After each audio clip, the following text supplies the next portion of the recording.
మన రక్షకుడైన యేసుక్రీస్తు నామమున అందరికీ వందనాలండి.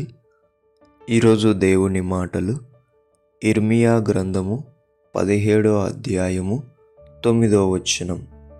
హృదయము అన్నిటికంటే మోసకరమైనది, అది ఘోరమైన వ్యాధి గలది, దాన్ని గ్రహింపగలవాడెవడు? ప్రియమైన దేవుని బిడ్డలారా, దేవుడు చెప్పినట్టు మీ హృదయమును తీసుకెళ్తున్నారా? లేదంటే మీ హృదయము చెప్పినట్టు నీవు నడుస్తున్నావా? దేవుడు చెప్పినట్టు నీ హృదయం నడిస్తే దావీదులాగా దేవునికి హృదయానుసారుడవైతావు. కానీ హృదయం చెప్పినట్టు నీవు నడిస్తే సాతానుకు హృదయానుసారుడుగా నువ్వు మారిపోతావు.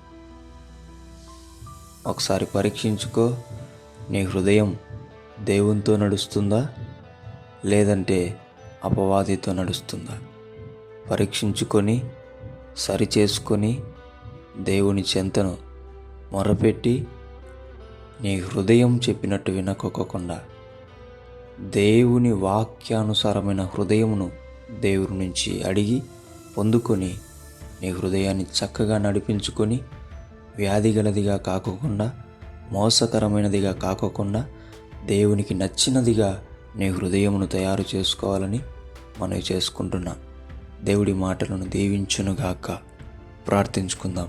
దేవా, మీకు వందనాలు, స్తుతులు, స్తోత్రాలు. తండ్రి, మేము మనుషులం, మా హృదయాన్ని మేము నడిపించుకోలేము తండ్రి సరి అయిన విధముగా. కానీ అది నీకు సాధ్యం నాయనా.